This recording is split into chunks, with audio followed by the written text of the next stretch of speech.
Hi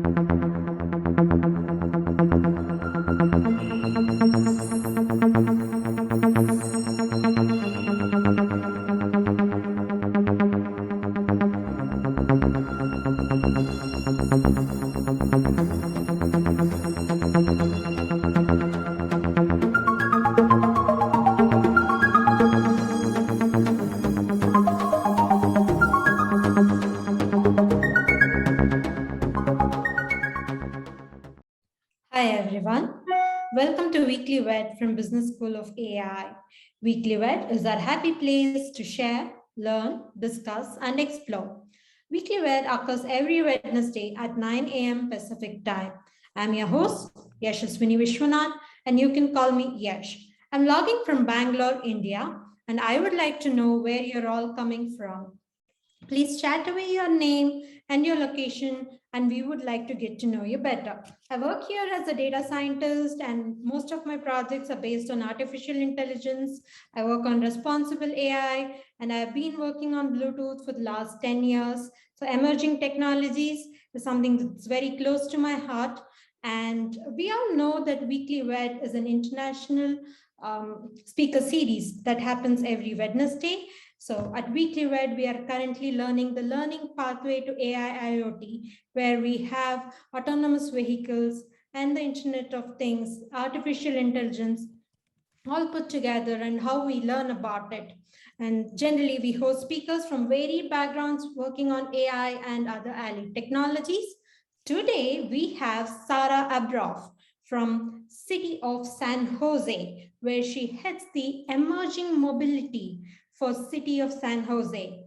San Jose is at the heart of Silicon Valley, and we are so happy to have Sarah Abroff here. Sarah Abroff, we would like to know, what is emerging mobility for a city and any other interesting projects the city is taking up. We are all ears to learn from you. We are students of Sudha and past and present students from Stanford, from Barcelona Tech, and from Business School of AI. And we learn about autonomous vehicles, and we are really curious to know how you handle the various emerging technologies that come with mobility of San Jose. And to give a brief intro of Sarah, she's a double master's from University of California, Berkeley, with urban planning and landscape architecture. She has a degree from Columbia University in the city of New York. And then she has an undergrad from University of Michigan in the field of cognitive sciences. All these things make us more curious to learn from Sarah. And Sarah, we are all ears to you for your learnings that you're going to give us today. Sure. Hi, it's nice to meet everyone. Thank you for that introduction. So to speak a little bit, I'll speak a little bit about my role in the city and then how we deal with emerging technology in San Jose. So I joined the city of San Jose just about 1 year ago. I joined the emerging mobility team, which is a small team. It's currently 4 members. And we view this team as, we call it emerging mobility, but it encompasses anything that's like special projects, pilots, technology, things that generally don't fit into the other categories that's traditionally thought of as like city or urban planning. A lot of the team works on electric vehicles in the city. And I was hired in actually to work on doing community engagement in relation to autonomous vehicles. That started out as passenger vehicles. And when I joined the team, that was switching over to a project specifically about sidewalk delivery robots. And we have been working for past little over a year, I think, with KiwiBot, and Victor from KiwiBot is here as well. So we've been working specifically with that company to do some piloting. And the piloting that we've been working on, we're looking at a number of different things. We're looking at how the technology actually works in our city sidewalks. So like structurally, how does that work? Can they get around? What's the safety? All of that kind of thing. We're also looking at what are users' perceptions. And when I say user, this isn't just a user of the KiwiBot, but a sidewalk user, somebody who's in a car, you know, just residents of the city and how they feel about new technology. I think we've learned a lot in the past of what's happened, and this predates my time, but you know, obviously when like Uber was deployed in cities, there was so much upheaval and so much positive and also so much negative. And you know, there was clearly a need, people loved it, but I think a lot of cities didn't know how to deal with it. And it really disrupted an industry. And even when scooters came more recently, you know, from what I've heard, they were sort of just dropped into the city. And in San Jose, it's like a few appeared one day, the next day more appeared, and suddenly they were dropped in everywhere. And, you know, on the one hand, we want to be able to provide this technology and embrace it and embrace innovation, and especially when there's a need. So something like the ride share and something like scooters, the residents really like it. But then we also have to think about the flip side. So an example like scooters is, are they just being left on the side of the street? How does that impact pedestrians? How does that impact people who have a mobility issue? You know, a mom with a stroller, can she get by these things? Somebody in a wheelchair, and where are they being kept? Is there a place for them? You know, the way the scooters are, there doesn't need to be a place to leave them. So can we build out some structure so that they can be integrated into the city? So I think, you know, and those are just some examples. And I bring up those examples because those examples have led our team to start thinking, I think, a lot more proactively. This is why we have the emerging mobility team, to think about what's coming next. And we're not creating what's coming next, but to form relationships in the industry, to try to have just people who are on staff to think about these things and work with these things, and not just have a city agency scrambling on the back end to try to deal with it once it's already there. So one of the things we've really loved about the KiwiBot project is that we've been able to work really collaboratively with KiwiBot to do the piloting, to do the testing, to learn the things we want to know, and then to also help them figure out where the best place in the city is for them. We give them a lot of information about what we're hearing from our residents and that kind of thing. We've done a lot of events recently where we will bring KiwiBots to an event, you know, and we will ask people what they think of them. You know, we have surveys. We're actually working with a local university here to do a lot of research on them. And we're lucky that for this one, we have a lot of funding to be able to do that. So I think this pilot is really great in that we can do so much work on it. And we're trying to figure out also, like, from this pilot, what we can do to do more work on in other areas. Like, we're really interested in urban air mobility, what that's going to look like for the city. And I think a key thing for us is like developing these partnerships with the private sector, so that we can work with them, and so that it's not a contentious relationship. Because in a lot of the cases between city and private industry, there is a lot of conflict and a lot of tension, and not much transparency. And I think our team here is really trying to work on bridging those gaps and working with the industry so that we're seeing a mutual benefit on both sides. Sarah, we have a question. Mm-hmm. How many sidewalk mobility companies are working with City of San Jose? What is the typical relationship with sidewalk mobility companies? Sure. So we are only currently working with KiwiBot. We have talked to other robot companies, but we have not deployed any in the city. When I say we, they have not deployed. And when you say typical relationship with the sidewalk mobility companies. I can only speak to really the KiwiBot relationship. And like I was saying before, it's very transparent. We try to work really closely with them on things. And I think that especially in a field like this where the technology is really still developing and it's really nascent still, we like to have this close relationship because we can also have a voice in how things are being developed. So that's important to us. And, you know, we're open to having other companies pilot here, but we also haven't been actively recruiting other companies. We have one more question, Sarah, for you.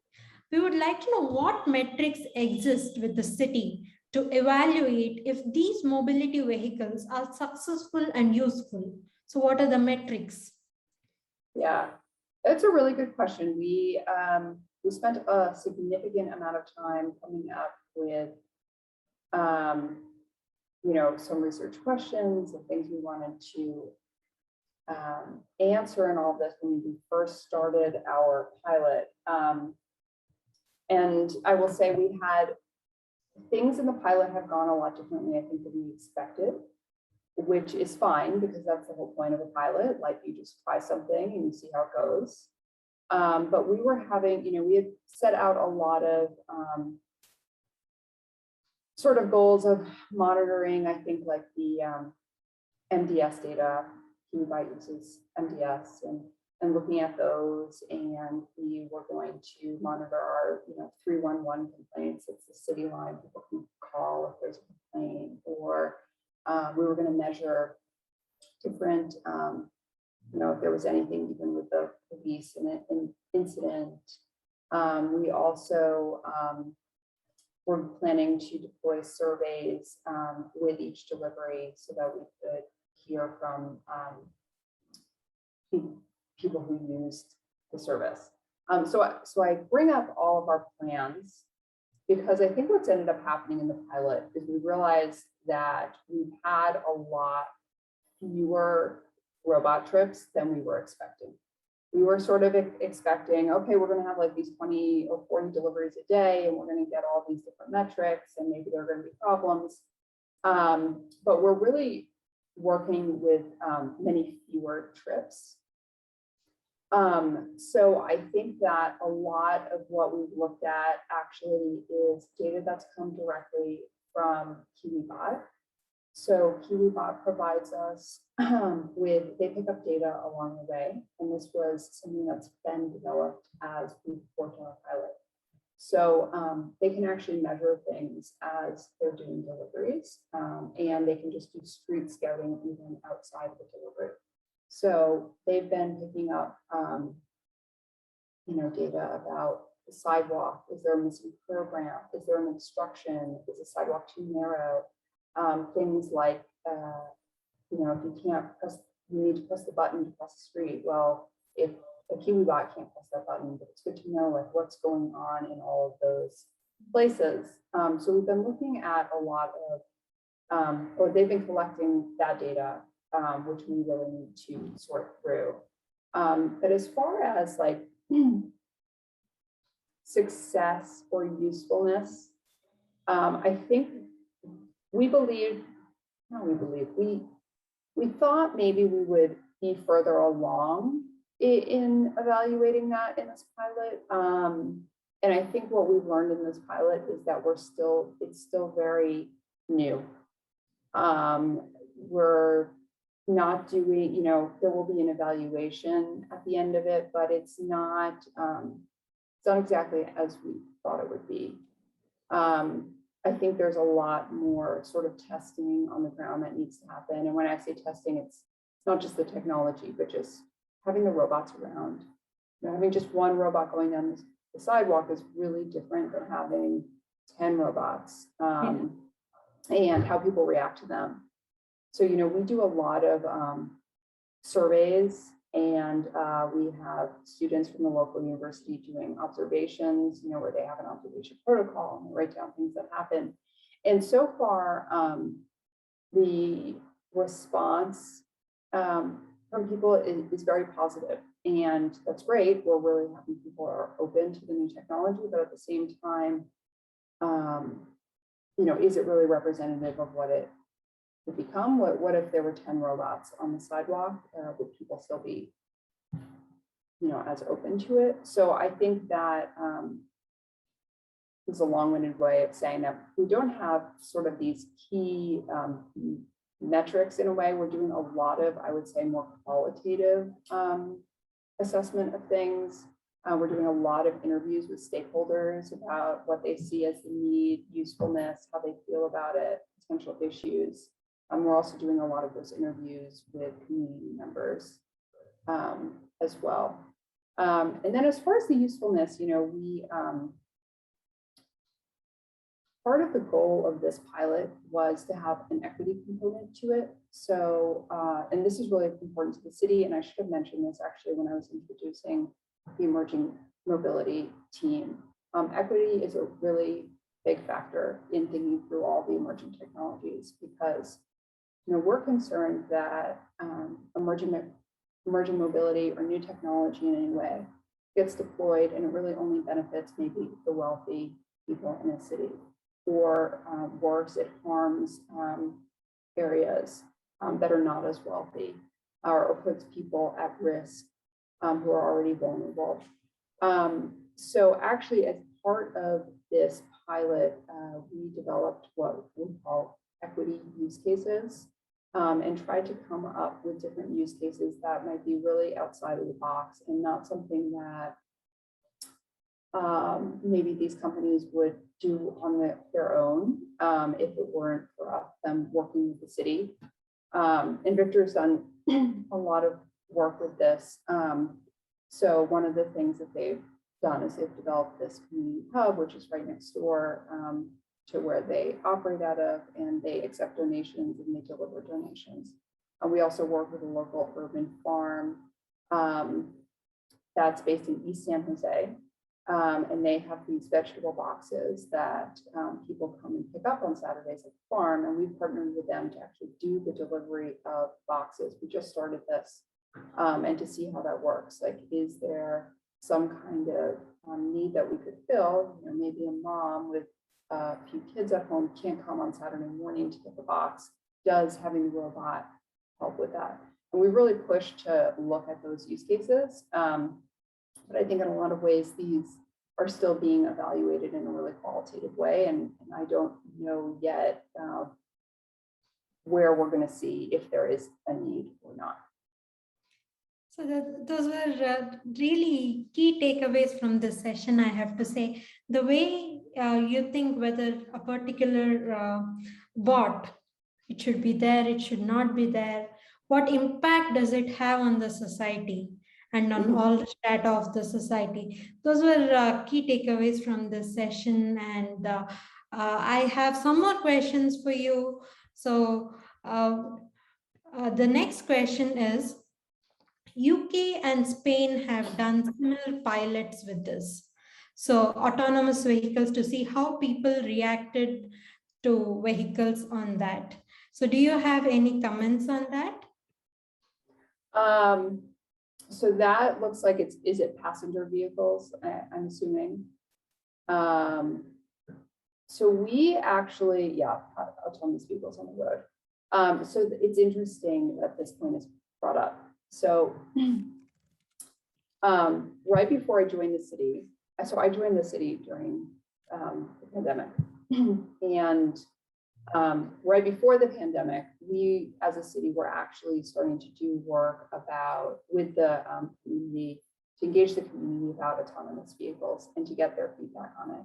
And we were trying to reach, once again, a diverse array of people in the city, not just targeting people who believe this technology is for them, but anybody in the city, especially less wealthy communities.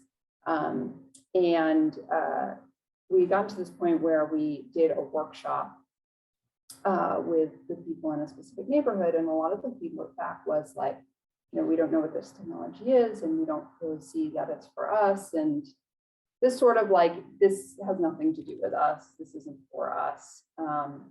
And we were going to do some deeper engagement around that. And actually the pandemic hit. So all the passenger vehicle AV testing was put on hold for a while. And we are right now getting to the point where we would like to re-enter the space, I think, and do more engagement around the autonomous vehicles that are driving around, because we know that they're here. And we would like the city to have a seat at the table. And to repeat what I said before, we'd like the relationships with these companies to be positive and collaborative, and it to be some sort of partnership. I mean, they're working on their technology. We don't have to do that, but if they're deploying in our cities and testing in our cities, we'd like to have a voice. So that is something that I think we're going to be revisiting also once our QBot pilot comes to a close. But I need to look up what these studies were in the UK and Spain, so I can get some hints for maybe what we can do here as well. So Sarah, we just have a request here. Mm-hmm. We have little issues with the audio. We're not able to get it properly. So I was just thinking if adjustment can be made. Oh, okay. Is it just one person, or can other people? No, I think couple people are not able to hear you properly. Okay, so. let me see. I can hear her well. Everybody else is, a couple other people are not able to hear. I don't know.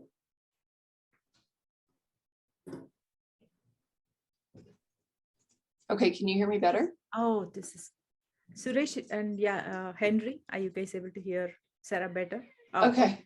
Okay. So sorry for that. Yeah, my microphone here wasn't working. It was like going through my computer. So okay, awesome. This is so right. much better. Okay. Sarah, are there any similarities in evaluation that can be leveraged from mobility vehicles operating in the city? How do we find those? Any similarities in evaluation? I'm so sorry. Can you repeat that or say it in a different way? So we have the mobility vehicles operating in the city, and we will have evaluation methodology for all of them. Mm-hmm. So is there something common that's there, and how do we get those? And what are the vehicles you're referring to, like the sidewalk delivery robots, as well as AV passenger vehicles? Yes. Yeah, like sorry, I want to jump in because I'm one of those people who chases all kinds of these vehicles, get very excited about it. So if it's okay with you, Yash, I just want to jump in and give a list at least. So there are the bikes and scooters. Yeah. Bot is in a very different category of delivery bot, right? A couple of them are very tiny ones delivering. The scooters are, so if you ask me, I live in the city of San Jose. I was where the city was looking for feedback from residents. I just thought the city decided whatever, right? Gave permits to people. So I would think the sidewalks that are going to litter it with all the bikes is a menace, but a bot like this looks cute. I had seen that city in the airport, they had some robots. I don't know if that comes under your purview also. There were a couple airports, three different robots that they had at the gates pre-COVID that the city was testing also. So I'm back to you, Yash, but I'm thinking, is there some common way you're going to evaluate all of them, or do you have to invest time in each of them and look at them as an individual? I see. Yeah, it's, I don't know. I think it depends, because there's definitely overlap, and then there's some major differences. So, we actually have a different person in my group who works on works on scooters, right? Like I don't work on that. So we see it as different enough that we're two different people, but we work closely on things. We both utilize MDS. Yeah. I think when we were, scooters have a permitting system right now in the city. The robot delivery, the delivery robots, we don't have a permit. What we have with QEBot is an MOU. So just comes under our pilot partnership framework. So it's we actually have something in the city that's like, you can test pilots for a certain amount of time. And, we push some kind of agreement with operators. And, we were kind of hoping or thinking that at the end of this pilot, we might have a system in place for permitting. But we've actually learned through this pilot that it's still so new, we don't feel ready to do a permit. We probably want to keep any sort of future testing with KiwiBot or with other robot companies to the pilot partnership. But as far as the other technologies and how similar or different they are, I mean, I think there are similarities in terms of deciding whether they are a nuisance, but then there's also differences, right? Like, you can't just leave the robots around. But at the same time, if we have 5 different operators and they each are operating, 20 different robots, well, maybe that is a nuisance and it's really clogging up the sidewalk. We're just not at that point yet. And we want to stay on top of things so we don't get to that point. The other thing is, like you're saying, like, it's this cute little robot. KiwiBot happens to be a cute little robot. And I think in the city, we were expecting a lot of negative feedback about having these robots on the sidewalk. What we found is, like, it's really positive. Once people see them, they like just think they're so cute that they like to see them. So, there's that, which I think is unexpected, and all the more reason why it's great we're doing the pilot and talking to people. And yeah, like we're trying to figure out what findings we can take from this pilot as we move maybe into more of the urban air mobility and drone space.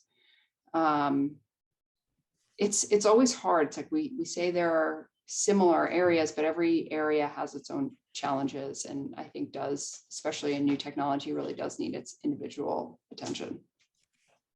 So Sarah, I have a question. Yeah. Ethics is something that's very close to my heart. Like when we talk about AI ethics and when we talk about the fairness and bias and all that. So I have a very important question for you. Mm-hmm. This is a nascent pilot.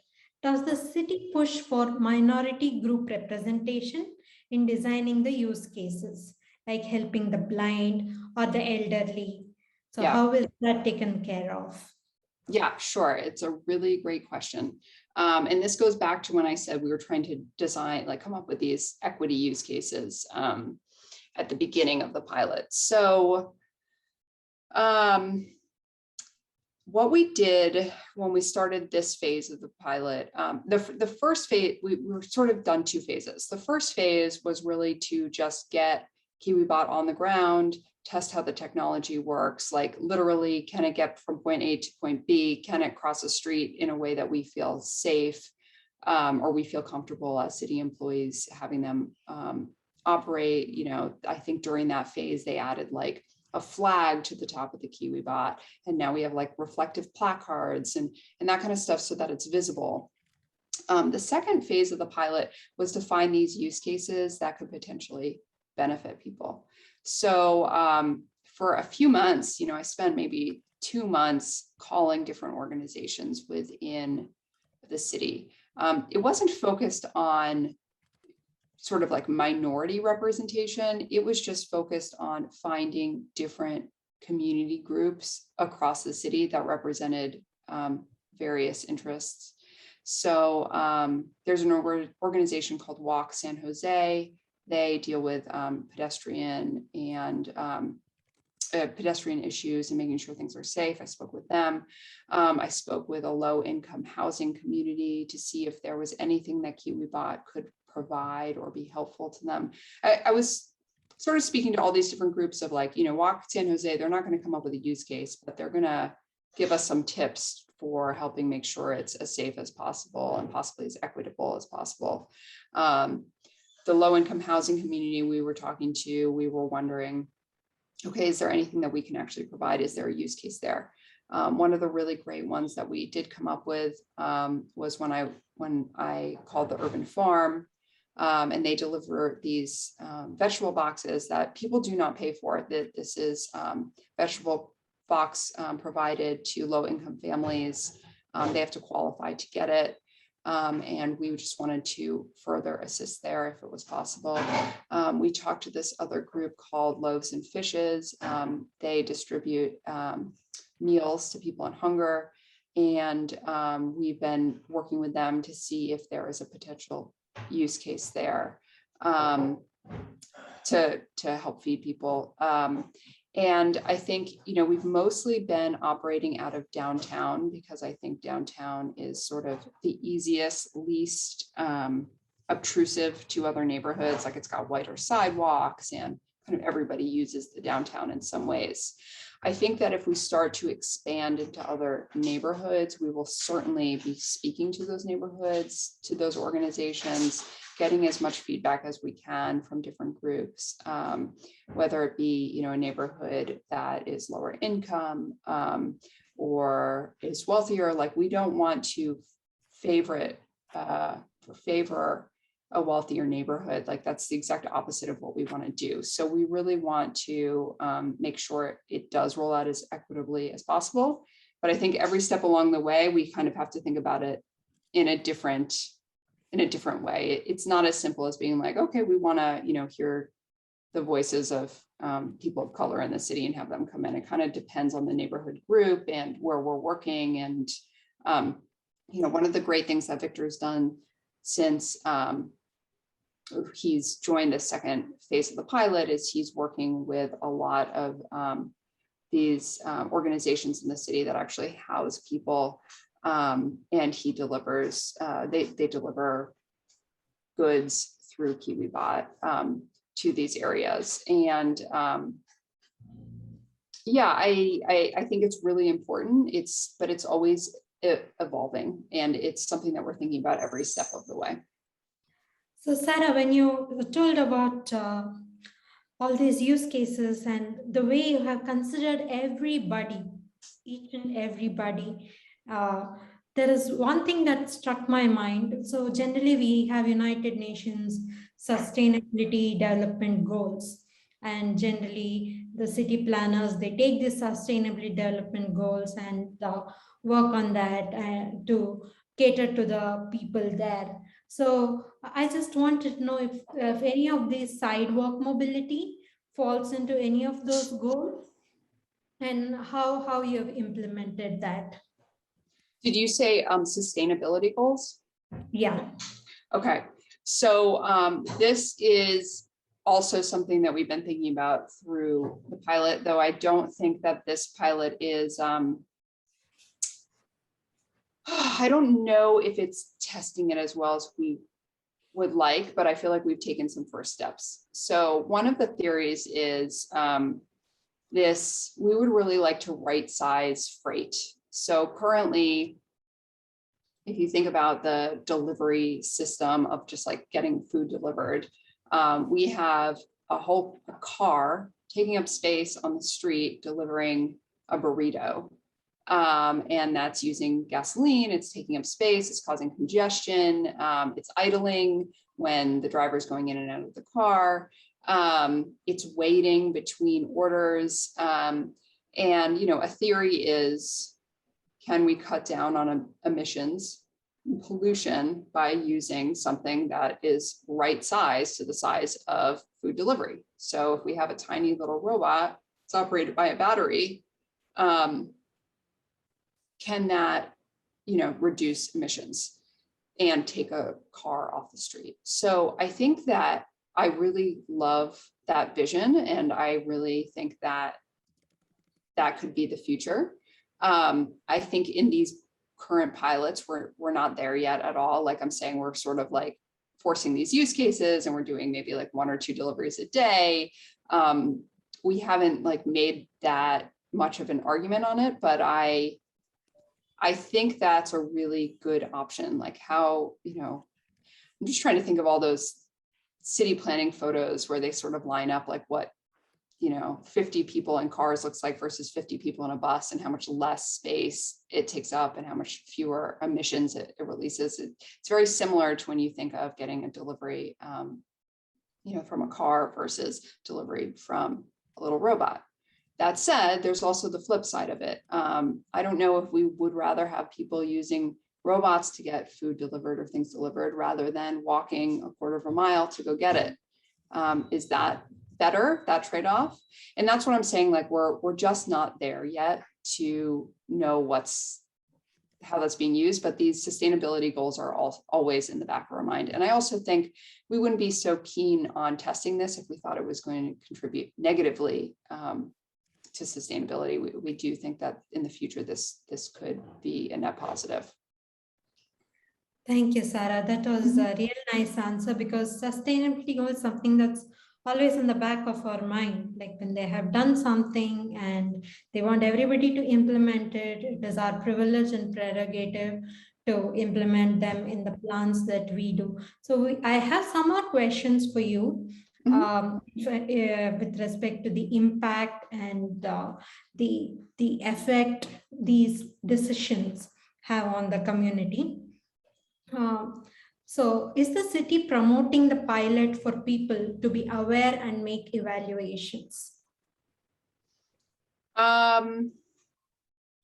So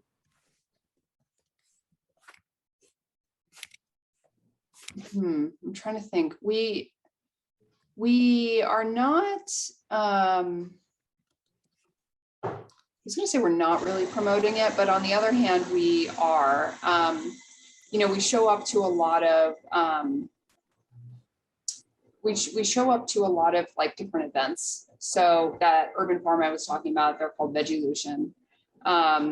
They have these Saturday events. They're called First Saturdays, and people go to them for various things. And like we've brought the robots there. We've actually had an emerging mobility event. It was like a workshop day where this was organized by my larger team, where we all went and we had different booths, and we actually had scooter operators come, and we brought the robots. And the whole point of it was to get people involved and to touch and feel the technology. So this is like going back to scooters. For instance, a lot of people see them, but they've never ridden on them. And then the fact that they've just never ridden on them is the reason they continue to not ride on them. And one of the things was like, all right, well, if we just have them at this event and anyone could just try them for free and they don't have to worry about the sign up or safety or whatever, we have them, can they just use them? So we did, that was one of the goals, and we had people come and try them, and we had the robots there. And I think we are trying to go to different places. Like Victor's done so many of these kinds of events. He takes them to, there have been these movie nights and he'll bring the robots to them. And there's a local church that he's trying to work with. So we are trying to we kind of call these like demonstration events. So it's a way of showing the technology to people and getting feedback, first of all, on the spot. And also, like you're saying, just creating an awareness. Like if one person sees them, they're telling somebody else, even if I don't speak directly to that person at the event, maybe from afar, they've seen them. And if it really makes somebody angry, like they are more than welcome to call the city. And I just want to also point out, like, we want that feedback. We want, if people have negative thoughts and feelings, like we want to hear it in the city. That's also part of the pilot, right? Like we want to hear as much as we can before we create some kind of regulations or permit or restricting things in certain areas, because we want to know how people are feeling about it. So, so yes, I would say we're promoting the technology in that way, but we are not promoting it in the sense that we're not saying this technology is good and everyone should use it. Like we have, as a city, we have no opinion on that. We see some potential upsides to it, like the sustainability, like use cases that maybe it could help people. But we are not taking a stand that we need to have this in the city. We want to hear people's feedback, and we want to see how it goes through these pilots. So Sarah, you're talking about the demonstration ideas, the demonstration events, which are really good for the people to know what is happening and to have a place to tell their opinion. They feel that they are counted in and their voice is heard. So are these unique to San Jose's, or do other cities in Silicon Valley also do this? So San Jose is in the heart of the Silicon Valley. Yeah. And if San Jose is doing, do the other cities also do it? Yeah, I don't know what the surrounding cities are doing. I mean, we certainly did not invent demonstration events. So I would imagine that some cities also do it. I would say we've found that they just work really well with emerging technology. So, I'm within the larger Department of Transportation. If there is somebody else in my department that's working on like a street redesign, a demonstration event doesn't really make any sense for that. So I think what's happened is like our team has embraced this because we've realized we actually have technology that we want to show people. Maybe it is deployed only in a certain area. Maybe we haven't even deployed it yet, but the demonstration just works so well specifically for our group. I will say this KiwiBot study pilot that I'm working on, the second phase is grant funded by the Knight Foundation. And there are 3 other cities that are part of this cohort with me. So it's Detroit, Pittsburgh, and Miami. And we're all working with KiwiBot, and we're all doing piloting of this technology. And all the cities, I believe, are doing demonstration events as part of this. And, it kind of just, for this, it just came about randomly. Like I had called Veggielution, the urban farm, and I had talked about the technology and said we would love to test it with delivery of the vegetable boxes. And they suggested like, okay, as a first step, why don't you come to our farm? We have these first Saturday events where you can meet people. And that has kind of sparked this demonstration event way of doing things that I think the other cities adopted because we had done that early on. So we have a very enthusiastic question here. Yeah. A group like us help the city make this pilot successful. Well, I think a really important thing to think about is like, what is success? So I think success to KiwiBot is different than success to the city. And not to say they're different things, like we're in a partnership, we want them to do well and everything, but success for us to a pilot wasn't like, oh, we hope that all these people use KiwiBot and it's all over the city. Success to us as a pilot was learning more, seeing if it works. Like in some ways, if we do in some ways the pilot is going to be successful regardless because we've learned so much. If we weren't learning, I would say that's not a success. But for us, the success is in just learning what's going on. I will say like there are some areas that we wish were a bit more we were gathering more information on. I think that the MDS data is still really new. I don't know. I don't want to call it weak, but there's a few issues with it. Like we have so few robots operating. It's not like scooters where it's like you see just tons of data. It's like there's very few robots operating. We're also still thinking through like what's the best data to collect. So for San Jose, we've basically taken the scooter data and then adapted it to robots. But to the earlier point that Sudha made, like scooters and robots are not the same. So so we've adapted it, but we're now thinking through like, okay, there's a start of the trip and then there's a delivery. Do we want to capture what's being delivered or like a category of what's being delivered?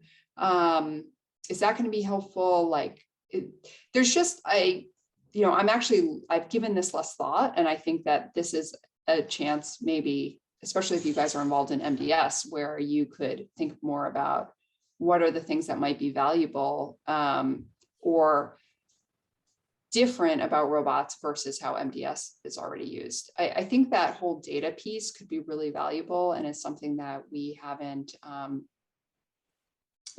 tapped into enough, and we've been a lot more focused, I think, on the qualitative evaluation of things.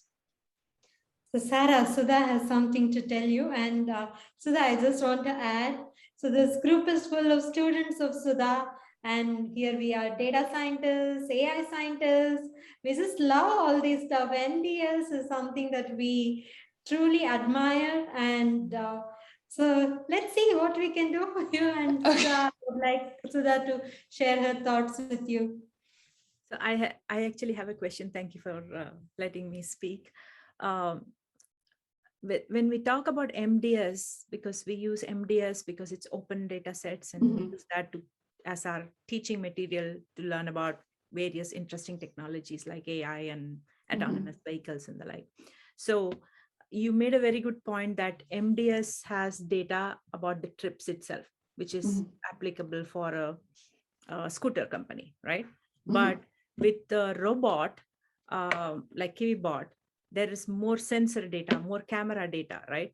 So are you thinking about this? Is that something that you would be open to consider about what can you do with that data, right? So if it is just trip data and it's the same for scooter company, maybe the scooter company needs to behave and not dump the scooter. That's, you can manage that with your compliance or something. But as a citizen, the robot is driving around and it has cameras. It's like watching. It seems more real than a scooter looks like a vehicle. Whereas a robot has some kind of personality. Maybe it's perceived by me as an individual, right? But because it is watching, so can you use that watching cameras to do more for the city? So maybe they can add more to MDS with that. But maybe they look for potholes, maybe they look for graffiti, or it's at the height of kids. So maybe there is a different kind of interaction than other vehicles. Have you thought of it? Is that something that you're thinking about? Yes. I think you could bring up a really, really good point. And this is the difference with the robots. So yeah, they're equipped with, I don't know how many, multiple cameras around. And there's a few things on this. One is, and I just feel like I have to say this as the first thing, like we were really concerned about privacy in the city. So yes, they have cameras. They're not allowed to record and save the recording. So there can't be any surveillance. Everything has to happen in sort of real time. Like they can see something, that's how they operate. And it would have to happen. Anything that's marked or how it's used would be in real time. So I just wanted to sort of mention that because I think it's still ongoing as a potential privacy concern. And I don't know if you've worked with KiwiBot and they've actually shown you how the cameras look from the KiwiBot, but you actually can't. I think what was a little bit of a relief is you can't really make out faces and that kind of thing from it, especially the level, like you're saying, it's really low to the ground. A lot of times you don't even see people's faces when it's going through. But to the point about how can we use the data? So we have MDS that is measuring the trip data and it's being adapted for KiwiBot, and maybe, it has a outward, it goes two ways, it does the delivery, it goes there and back. We're thinking what, do we want to measure what's being delivered and all that stuff.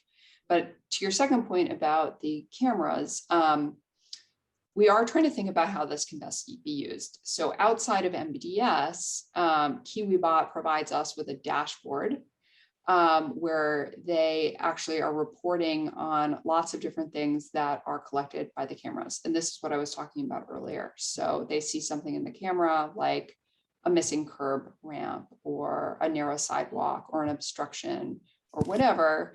And that can, and then they mark it down and they send it to us in this dashboard. And there, I do wonder, is there some way that we would want to integrate MDS to have some overlap there? I don't know what it is, but that's a really interesting thought. When I was, this is a little separate, but it relates to the cameras and how KiwiBot can be used. Early on, when I was having these discussions with different community groups, a few of the suggestions were so interesting. One group was can the robots be used to help children cross the street in the morning? Can you send out a couple of robots with kids and that helps them? and there's more visibility and all this stuff. And I just thought it was such an interesting use case that we didn't have the capacity for at all in this grant, but like, is there that kind of totally separate use that isn't delivering food? And then somebody else brought up this suggestion of like, oh, what about like putting them in the parks at night to, you know, observe things? Like, would people be less likely to do things they shouldn't do if there are robots roaming around? And I think that's a really interesting use. I don't know if I support that, because the flip side of it is the surveillance. Like, you should be able to use a city park and be, you know, with a friend or whatever, and not feel like you're being surveilled the whole time. That isn't good. But I do think it's still an interesting thing to think about, like maybe there's something else we could use it for in that realm that doesn't have the privacy concern or the surveillance concern. But I think this whole, like, the data that they're picking up along the way and the cameras, like, I don't have an answer to it yet, but I think it's a really interesting thing to think about, like how that gets integrated into MDS and what would be helpful to the cities in that regard. I think as a parent, the school crossing would be amazing, because we always have volunteers at school times, and they stop the traffic and make sure the kids move safely. So if there's a robot, I don't know, I'll have mixed feelings, but as a tech person who loves it, I find it exciting, but I think there's value. At least it will stop the crowd, right? It will stop the traffic, make sure that students pass. Maybe, you know, KiwiBots of the world have to make some different arrangement to make that kind of it, because they're set up for delivery today, but that looks really good. Susan has a comment saying a walking buddy at night is fine, just like a walking dog. Oh yeah, true. Yeah, we've heard KiwiBot saying that about Berkeley, in Berkeley University. Yeah, there were students who said we are walking late at night, and because KiwiBot has somebody who's monitoring it, they would be safe, and they, you know, it was a walking buddy. So that's like a viable use case. I would pay for a walking buddy if there is one that's really reliable. Okay. Maybe could I jump in here and ask about if you're privy to the red light cameras, because I think this is kind of something somewhat similar in how red light cameras have not been widely used, and in fact are even being used to less, as I understand it. Is any kind of analogy here that might be similar? Yeah, I know it is interesting. I don't know how the city of San Jose uses the red light cameras, but now that you're bringing up the similarities, I kind of want to find out. But we have thought about this in terms of, you know, issuing parking tickets, things like that. I hate to even bring this up as like the point is not to regulate and to monitor and that kind of thing, but it just this sort of like outside the box thinking of like, what else can a little robot do that maybe we don't have enough resources as a city to provide currently. Yeah, things like the red light camera, I feel like relate a little bit as well. Thank you.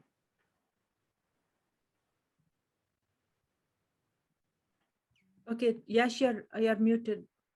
Yeah. Sarah, I have a personal thing here. So where I come from, we just have the regular vehicles. We do not have any autonomous vehicles here.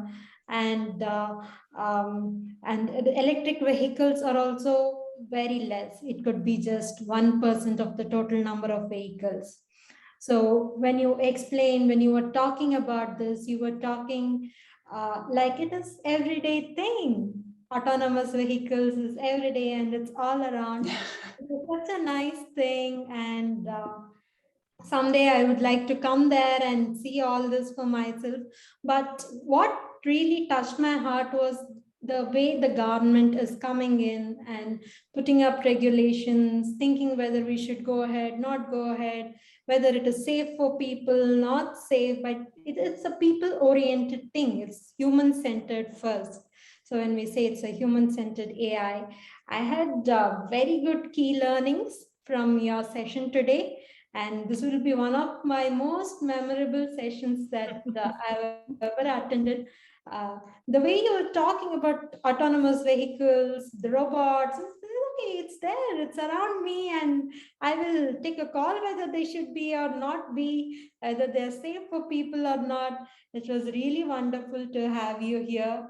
And I'm sure all the students will benefit from your session, from your learnings, whatever you gave us, and how we can use it in various classes or colleges that we come from. Thank you, Sarah. Of course. Thank you guys. This was really great. Thank you.